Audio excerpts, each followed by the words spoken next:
everybody, welcome back to City Sewers. What's happening, people? It's goat day. It is goat day.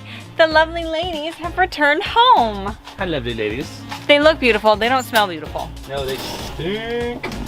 Oh no. Wait. Oh no. Wait. One at a time. Wait. One. There we go. Okay, you know where you're going. I don't know why I'm bothering to fight with her. Hang on, I get another one coming. There you go.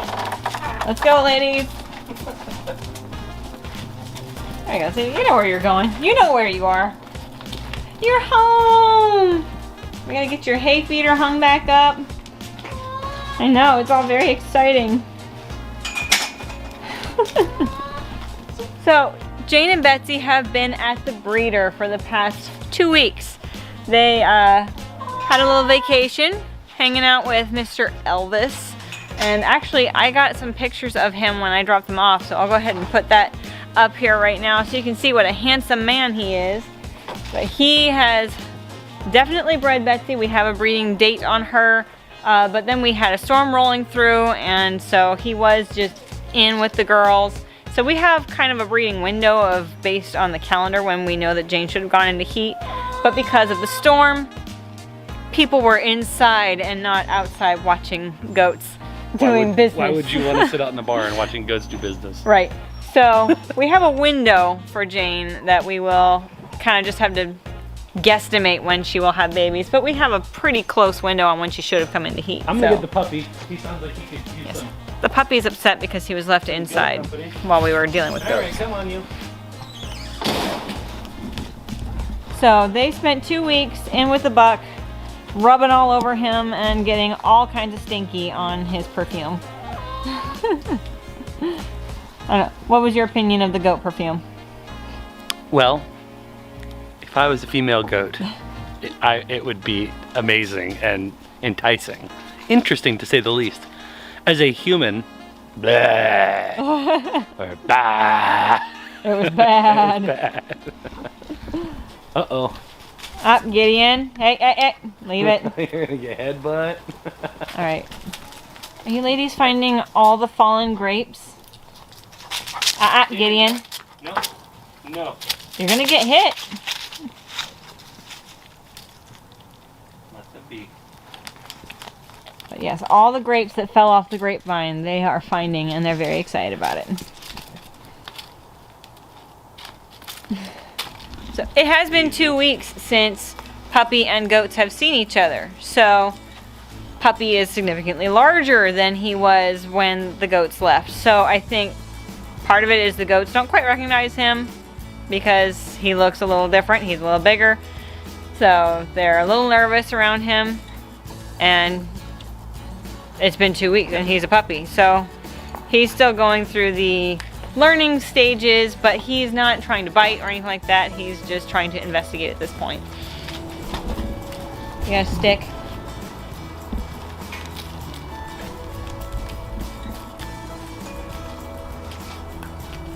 Oh, Jane.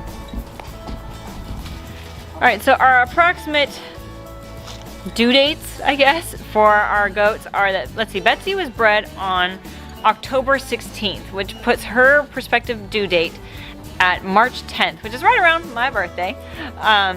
So she'll be having them probably not on the 10th because she likes to go a little bit late, but somewhere around the 10th. Jane was not witness breeding, but based on the calendar, she should have come into heat close to a week after that. So we'll probably have babies close to a week after Betsy has babies. So maybe somewhere, like the window where we're looking at babies is going to be between March 10th and probably March 20th. So, but we are going to be doing blood testing on our goats to see if they're pregnant in 40 days. Generally, you don't have to do that because typically they'll come back into heat and they have a 21-day cycle. So if they come back into heat, you know they're not pregnant. But because we already are going to need to do our biosecurity screening for our goats, that is a prerequisite for our breeder, usually before they have gone over there to breed, but because of our particular situation in that we're in the city and there's no other goats around, and the diseases that we test for are transferred through mosquito bites through the blood. And mosquitoes are not flying far enough from our goats to any other goats anywhere. So generally, we know that we have a clean herd. So she said that we could just hold off on doing the biosecurity screening until we're ready to pregnancy check, even though they've already been exposed to her goats. It's still just a good practice to have them tested every year to make sure that you have a clean herd, and you can officially put that when you advertise for selling babies, that they come from a clean herd. Additionally, we also have an announcement. We do. We do. In fact, we have an announcement about something we have. We do. We do. We now officially have a website called citysowers.com, which is exciting. And on that site, we're posting all the babies. Of course, when we have baby goats, they'll be put out there, information about how you can get one for yourself, or 2, or 7, you know, whatever. And also all our baby rabbits will be put on there too. And right now I think we have the first images from when they were born up. Real soon we'll be updating that with more recent photos. So that's kind of exciting. And we've had people find us from all over the world, Japan even. Yeah. We had some people from China on there. I'm kind of digging the whole details behind the scene, the data side of the website, because it kind of lets us know where are people finding us from. And so when you pop on there, if you do, I'll be able to be like, hey, look, someone in Australia, someone in England, someone in Massachusetts, like all the different places. So feel free to drop a comment. Let us know if you see anything that, or recommendations for things you'd like to see on there. We have some links to some of our YouTube videos as well, so you will have already seen that by that point. Yeah. But just, it's kind of another outlet to kind of get people information about Amanda's activities and our family's just adventures in the city. As we sewing in the city. Yes, as we sow in the city. If you're interested in a baby bunny or a goat, we'll have all the information there, and you can of course check in with us and reserve them if you'd like. Yes, and there is contact information on the site so that you guys can email with any interest that you have. So that's fun. Yay. Yay. You're official. I know, it's so legit.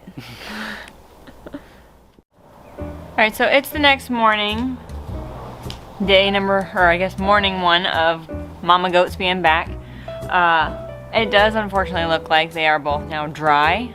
They spent a little longer at the breeders than originally anticipated, and just things happen that are unexpected, and so our goats ended up being dried up. Betsy, that's helpful. Anyway, so it looks like we're actually going to be taking a little bit of a longer break with the milking than we originally planned. But I don't think that they're too beat up about it. Hey Jane. Enjoying your hangout? I know, I gotta put the mineral feeder back on here. I'm gonna try and get that done today so they have access to their minerals. Oh, excuse you. But another thing that I did yesterday when they got home is I kind of hulked out a little bit. So there was a pair of cabbage looper moths in my garden, and they were doing things in my collard greens, and so I went out there with the bug assault rifle and hit them both, but didn't kill them. I was not quite far enough, or I wasn't quite close enough to get the damage that I needed to end them, and so they ended up fluttering away to come back and terrorize another day. However, in my frustration, I instead pulled out all my zucchinis. So the goats got to enjoy the carnage, but now that means that I can get this bed amended and get the plants in here that needed to go in weeks ago. Honestly, I am so far behind on my fall garden once again. It just... One of these days, I will actually get the fall garden in on time. I'm so fortunate to live in such a forgiving place when it comes to the growing season because, yeah, I'm pretty late. But we'll see what we can get and keep going from there. But today is another chore day because Mr. Gideon needs a bath. We had to skip his bath because of the rain, and typically you wouldn't need to bathe the dog as often as we are, but this is kind of more of a training thing for him to make sure that he's going to be comfortable with baths when he is bigger. Because at this point, you know, it's pretty easy to manhandle him into the tub. It's going to be a lot harder when he's about 40 pounds. And so today he's going to get a bath, and because of the wet weather, he didn't get one last week. And so he's going to not be happy with me today. But he's dirty and he's itchy, so we're going to get him clean. Hi, puppy. Yes, you're such a baby.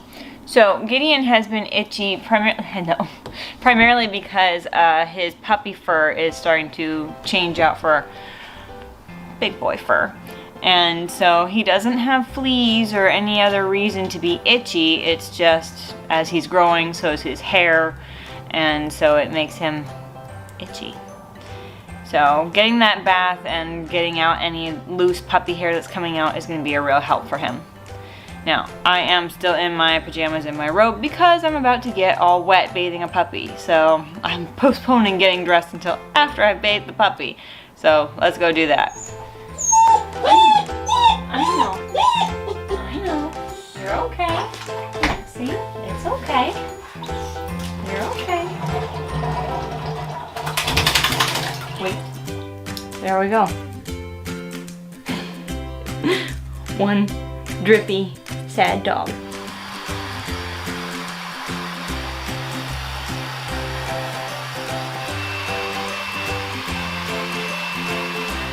So we now have one clean, dry, fluffy puppy, but it's also a really big day for him because he has finally grown into this other collar. Now it's a little bit loose, but his head is not going to come out of it.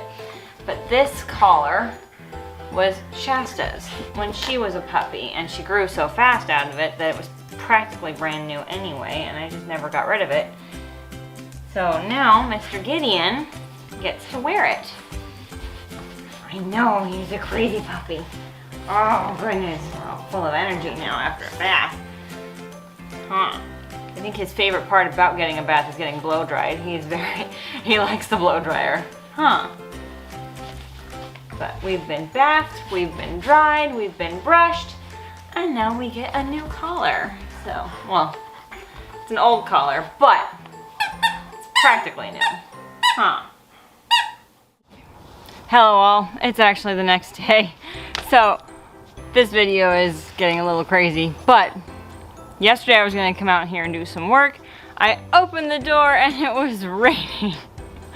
Which is crazy because it was not in the forecast for it to rain at all, and then it was all drizzly off and on all afternoon. But it like never rains here, apparently, unless I'm trying to get some stuff done in the garden. Then it's gonna rain. But the skies are now clearing up. The sun has come out, so I'm gonna bust a move and get these beds amended while I can. So we're gonna work on the big bed where all the zucchini was, because the cauliflowers have been actually sitting in their planters for way too long. The leaves are turning purple, which is a sign of a deficiency. And so we need to get them in the ground. They're not really growing, they're gonna be stunted probably, but it's too late for me to start new ones. So just gonna have to do what we can with what we've got, and so here we go. It's really good to have you back, ladies. Thank you, Jane. Supervising, getting into my stuff. Super helpful. Thanks. So apparently when we harvested the elephant garlic, we missed one.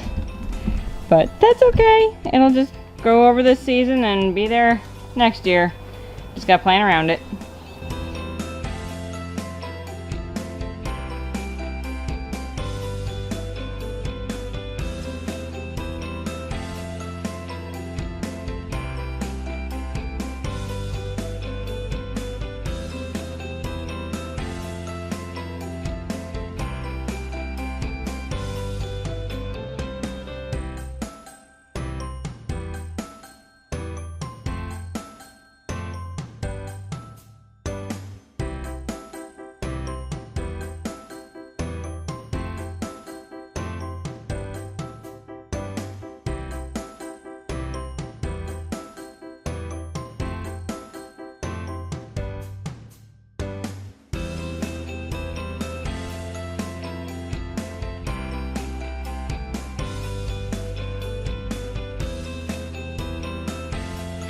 Okay, so I have powered through and gotten pretty much all the beds amended that don't require me to pull something out.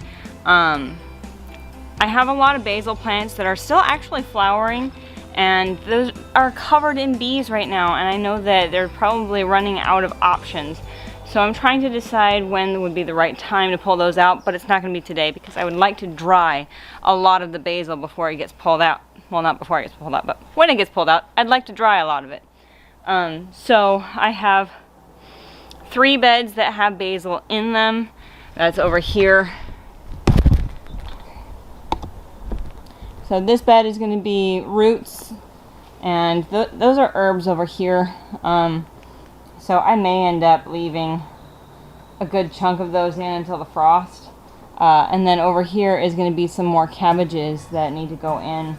There's only 2 cabbage plants that need to go into that space, but there's 3 basil plants in there, and they're covered in honeybees right now. So I kind of want to leave those alone and let them get as much honey stored up for winter as possible. But I also got this bed over here amended and got these cabbages in here. Those are Chinese cabbages, and the other bed over here has a couple of Brunswick cabbages and a red acre. So I mean, we'll see if they turn out, but at least they're in and they can start growing. I'm sure that they're going to start doing a lot better. So the next priority that I'm going to have is getting all of these pepper plants pulled out because I need to put lettuces in there. Now, I've been having a really weird year with my lettuce. Trying to start some heading lettuce in the house. Now, I will be direct sowing some lettuce for like baby greens and stuff like that, but I was pre-starting some specifically for heading lettuce, and for some reason very few of them have succeeded. Most of them either didn't germinate or they did germinate and then died right after. So I'm not sure what's going on with that. I'm trying to get them started, but the few that did survive need to come out and be planted. They're outside hardening, but this is not ready to receive them. So I've got to get these peppers pulled out. There are still quite a bit, there's still quite a bit of fruit on them, but we're out of time to let them ripen. So fortunately with peppers, you can use them green. So we're gonna probably dice those up and put them in the freezer. Well, that's about all the work I'm gonna be able to get done in the garden today. I've got some other errands I need to run, pick up kids from school and do other things. We're in the process of building some grow out cages for the baby rabbits because they're gonna be ready to move out in the next week. Thank you so much for joining me today. As always, this is your urban nerd with a goat herd, saying that you can grow where you're planted.